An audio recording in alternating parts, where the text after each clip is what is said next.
The final international break in March is nearly over, and we are so close to beginning the final stretch of this EFL Championship season, the final 8 games for everyone in this 24-25 campaign. We're going to be focusing on the playoff race in this video, and obviously led with a bit of an emotional component with my attachment to Bristol City. I'll be looking at City's competitors, whether or not City can get in, and ultimately how all of this is going to pan out. So let's sit back and analyse this playoff race. This playoff race just a few weeks ago probably was a complete mess. Like, there were so many teams involved in this, I've just counted, and possibly up to 9, maybe even 10 or 11 teams were talked about as being in this playoff race, whether that was close proximity, form, whatever, manager, players, for whatever reason, probably up to about 10 teams involved in this. It's just spaced out in recent teams, and you felt like a little bit of a cream rising to the top has occurred and a little bit of quality showing, and maybe the slightly better teams out of this playoff race have found themselves nearer to the top. As it stands, this is the league table. Coventry City sit in 5th, West Brom in 6th, tied on points with Bristol City, my team, in 7th, Middlesbrough in 8th, Blackburn in 9th, and Watford in 10th. Those are the teams we're going to be talking about predominantly in this video. Let's talk about this playoff race as a whole before we kind of delve into some individual teams in a little bit more detail. This certainly is a unique playoff race. From 5th down to 10th, the points projections are considerably much lower than what it has been over the past 10 years. Now, that could be for a whole load of different reasons. Maybe everyone is just pretty bad, and maybe playoff standard isn't as good this year. But also, maybe some more of the points are going towards near to the top of the division, particularly the top 4 in the Championship this season. That was also a bit of a theme last year, where the points projections for the playoffs was just a slight drop off from what they have been in the past 10 years in particular, and the averages from that. So I've had a look at the past 10 years of points totals and done some calculations, calculated some averages. And from 23-24 season all the way back to the 14-15 season, the mean totals are what I'm about to roll off now. For 5th place, down to 10th place this is. So in 5th place, 76 has been the average total to get into 5th place. 74.5 is 6th place, the other playoff spot. And from 7th down to 10th, it's been respectively 71.7, 69.9, 66.7, and 64.8. So what does that mean? Let's have a look at Coventry down to Watford then, in terms of what they're projecting this year and how that compares to the means of the playoff teams that have got into the playoffs over the past 10 years. Coventry currently have a points per game of 1.55, which, if they continue at this rate, they might well increase, that might well decrease. We'll find out. They're currently projecting 71.4, and now 5th place over the last 10 years, the average has been 76. Watford, who are a 10th at the moment, joint on points with Blackburn in 9th. They're currently projecting 62.9. Now that is lower than the 64.8, which is the average it has taken to get into 10th place. Bristol City, who are joint on points with West Brom in 7th place, they are projecting 69 points. 7th place on average has been projecting 71.7.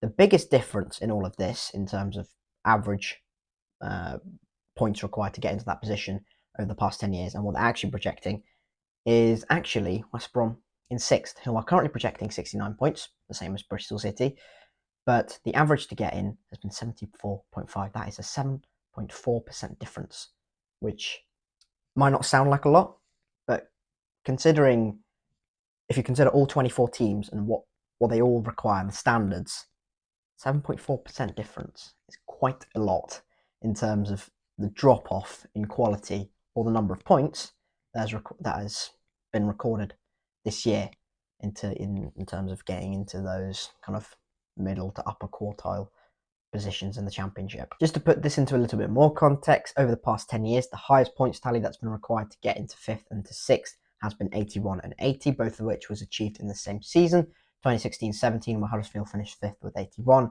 and Fulham finished 6th with 80 points. The lowest in that time has been 22-23, where Coventry City under Mark Robins finished 5th with just 70 points, and Sunderland under Tony Mowbray, newly promoted Sunderland, may I add, finished 6th with 69 points and got in on goal difference. So that this playoff race this time around this season is probably closer to what it was in 22-23 than it probably will be in 16-17. I think that's fairly obvious. I don't think the points total is going to be as low as 22-23, just putting it out there, where 5th and 6th got 70 and 69. I do think some teams, maybe 2 or 3, will get a little bit more than that, 1 or 2 points possibly, but I do think the standard will be slightly higher. But that doesn't mean the points total projected this season certainly isn't that high.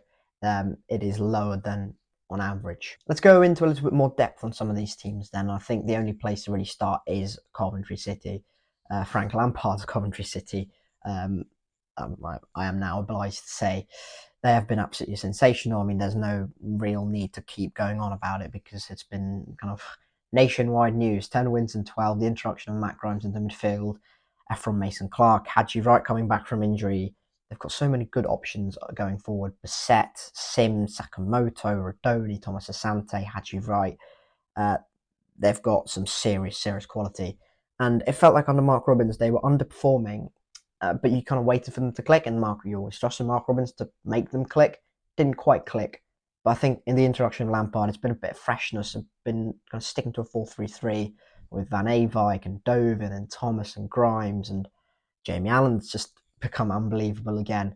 I think having that attacking quality also massively helps as well. And now they've got a 2-point buffer from what looked like no man's land. They weren't really in any threat of dropping down, but they had a couple of shaky results, 4-1 away at Pompey, for example. But they looked slightly better as kind of Lampard grew with time. But no one, I don't think, expected this sort of run. Could have forecasted this coming.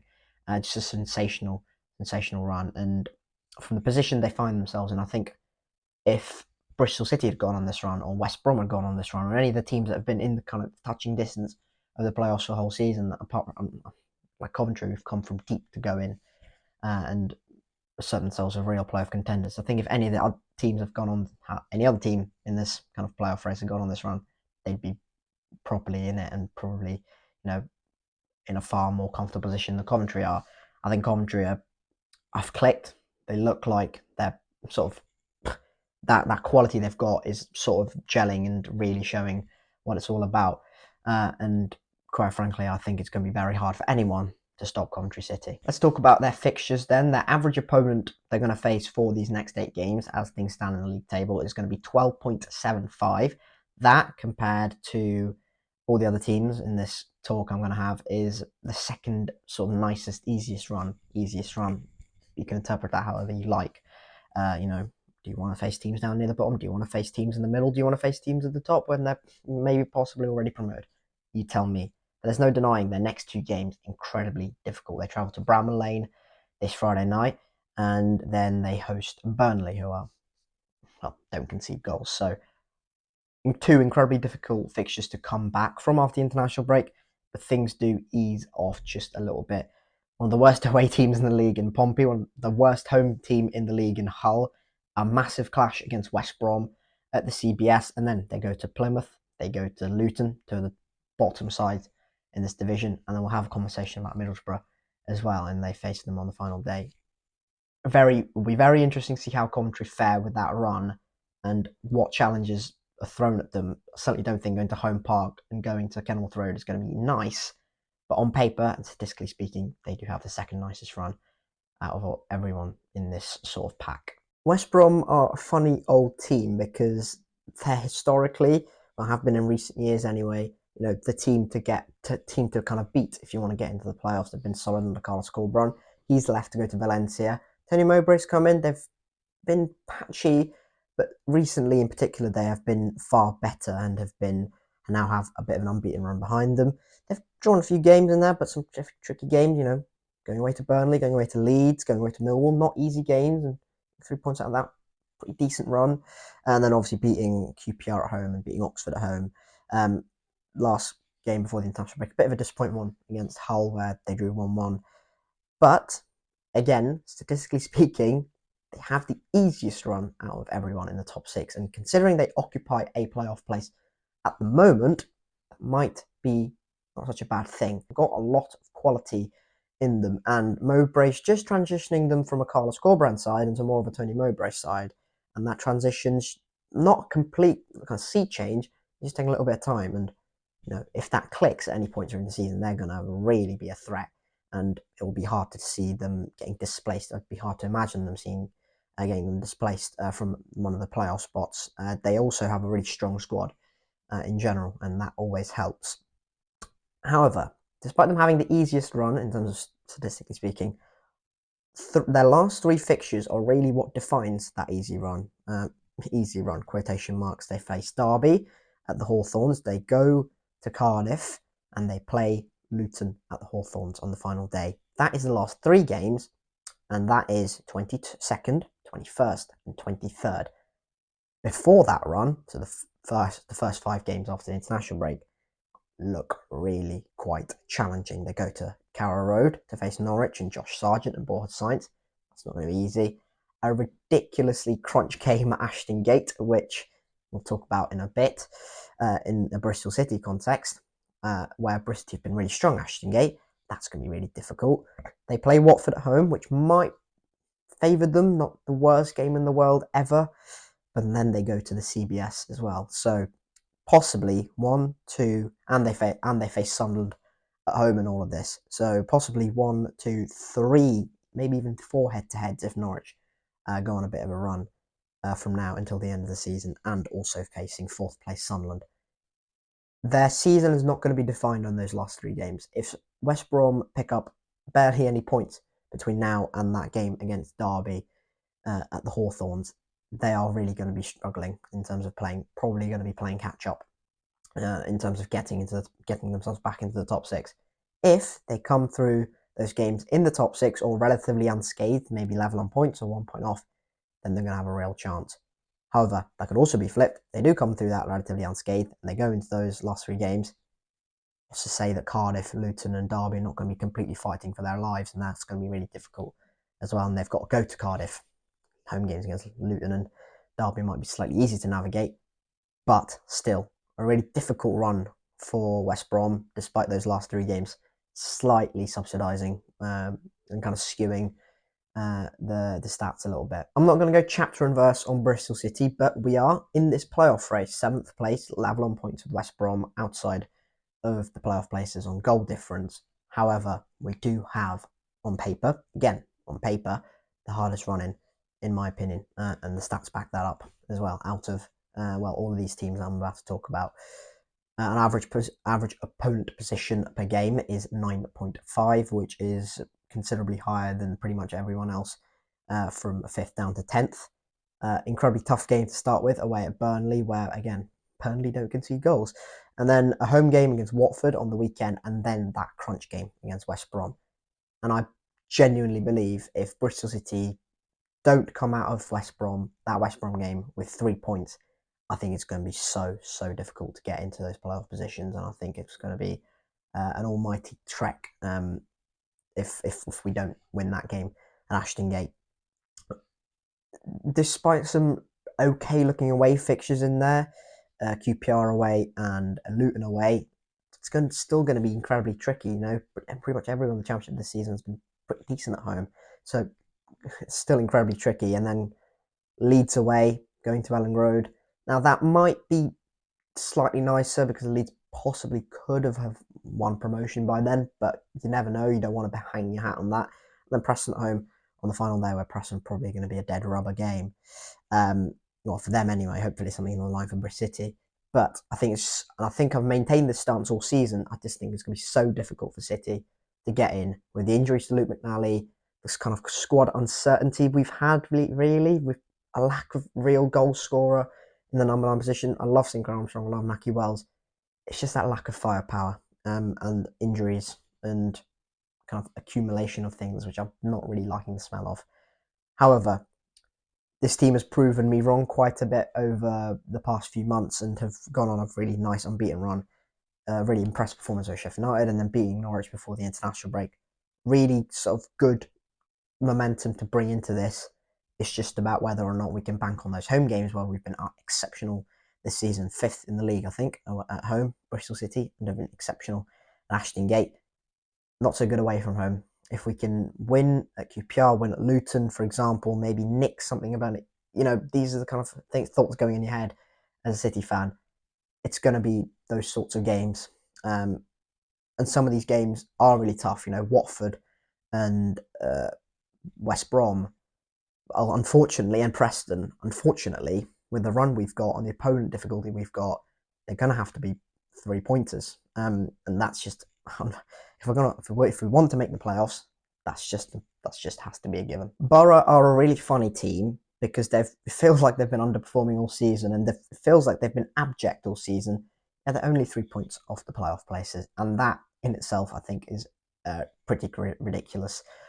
They are projecting 65.4 points, which is roughly 4 points lower than what Bristol City and West Brom are projecting, but still have found themselves in a okay position. And the quality of squad they have, the style of play, the almost, that if they're at it, Middlesbrough can literally beat anyone in this division, including Leeds, Sheffield United, Burnley, Sunderland. They can beat anyone, but it's just not clicked. They've got so much quality in that squad, so much attacking firepower. If Ben Doak comes back for the end of the season, he's a real threat. Obviously, Tommy Conway, Finn Azaz, Morgan Whittaker, a lot of quality. Marcus Force. They've got a hell of a lot of quality, Middlesbrough. It's just not clicked this season under Michael Carrick, and they have, quite frankly, grossly underperformed with their points returned so far and what they're going to project. Their average opponent difficulty is 11.625, which is somewhere in the middle of this chasing pack.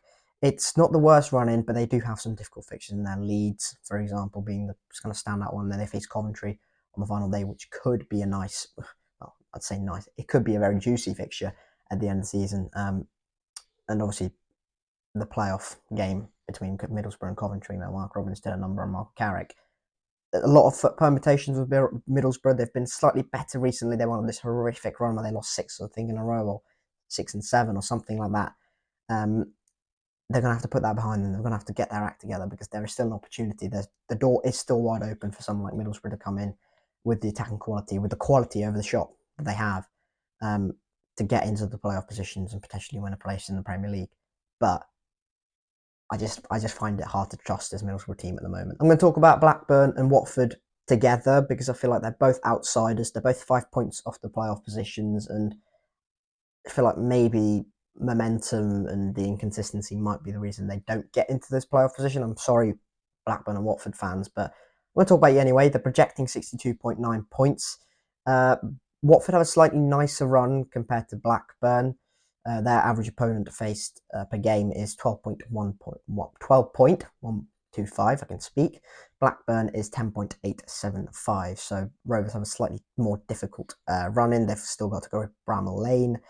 They've got to go to Stadium of Light. They've got to play Millwall. They've got to play Borough and Sheffield Wednesday.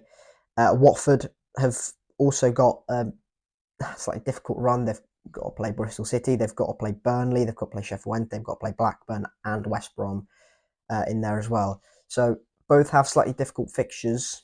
And I think it's going to be difficult for them to keep emulating what they have been doing over the season. And Blackburn, the momentum is completely the other way. They are. I think they'll find it difficult to maybe stay in the top half, let alone get into the playoff positions, because Valérien Ismaël has gone in there and not had the impact he would have liked it at all. Watford, just quickly, Tom Cleverley's done a fantastic job. I think most people had Watford down near the bottom of the league, if not in the bottom 3.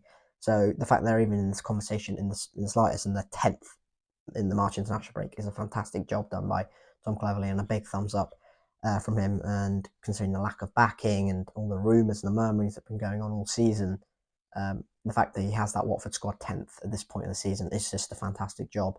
And the home record for the major part of the season has been superb as well. So a really good season put together by Tom Cleverley. I haven't talked about Sheffield Wednesday so far in this video because I think they are a little bit far back. They are 6 points off the playoffs. They've got Millwall, they've got Watford, Blackburn, Middlesbrough, Bristol City to overtake if they are to get into those playoff positions as it stands. I think it will be difficult for them. But I was having a look at their average opponent faced per game for the rest of the season. And they've got a really lovely fixture list from now until the end of the season. 15.25 is their average opponent faced. Well, the average opponent position they're going to face from this point, and that's considerably lower than all the other teams I've talked about so far. They've got to go to Cardiff, not going to be easy. Hull at home, again, not going to be easy. None of these games are, but Blackburn away, Oxford at home, Stoke away, then Middlesbrough at home, Pompey at home. That could be a nice fixture by then. Watford away, again, could be an okay fixture. There are some nice games in there for Sheffield Wednesday, and if they do get in, unbelievable job, Danny Roll. He's already done a pretty unbelievable job so far to getting them into this position. If they can put a run together with what looks like favourable enough fixtures, obviously these fixtures are not all going to be easy because pretty much everyone in this division has got something to play for. You can just put the run together. If you can just kind of squeeze in there, maybe get themselves within touching distance with a couple of games to go. A really unbelievable job done by Danny Roll. And I was having a look and I was like, oh, Wednesday too far back. I'm going to look at their league, so their average performance, and yeah, doesn't look half bad. So I wouldn't be utterly surprised if Wednesday have now turn it around. But injuries, Max Lowe's now out for the season, and in general, I think squad quality isn't as good as a Borough or a Bristol City, in my humble opinion. West Brom or Coventry, I think they'll find it difficult to get in there over some of the other teams. Finally then, let's have a look at what I think is going to happen in these playoff places. I've predicted from 5th down to 12th, and these are my final predictions for the playoff places, who I think will get in, who I think will miss out. In 5th place, I've gone with Coventry. I just think their squad quality, the momentum they've got, it looks like the CBS is a bit of a fortress again. They're really good at having the 6th best home record in the league. It's going to be really hard for someone to go in there and displace Coventry. In 6th position, now this is really difficult. Obviously, I have that emotional component with Bristol City. West Brom are a really good side, and it just feels like if they click, it's not going to be, whatever Bristol City do, it's not going to be enough. I think that head-to-head clash at Ashton Gate is just so massive. Just going to edge West Bromwich Albion over Bristol City into 6th position. I think Bristol City will just miss out. It would be an unbelievable season if we get in there. I think it'd still be a really top season if City just miss out in 7th place. I just think it's going to be difficult for Bristol City to get in there. In 8th position, I've gone with Borough. I think there's just going to be more inconsistencies throughout the end of the season. They're going to lose some random game where I'm going, how have you managed to do that? I think that will be the downfall of Borough. I've gone in 9th, I've gone with Watford. I think they'll be good enough to get above Blackburn, to be honest. In 10th, I've gone with Sheffield Wednesday. In 11th, I've gone with Millwall. And in 12th, I've gone with Blackburn, who I think will have a little bit of a regression now until the end of the season. But a spicy playoff race to come. Thank you very much for watching, everyone. Hope you've enjoyed that video. It's taken a lot of effort to kind of put all this together. But yeah, thank you very much for watching. Like if you have enjoyed it, subscribe to the channel. And yeah, for more Bristol City content, Championship content. And here's hoping that my prediction is wrong and Bristol City can squeeze themselves into the top 6, but it will be some ask for Liam Manning's side. Thank you very much for watching. Keep safe, and I'll catch you later. Cheers.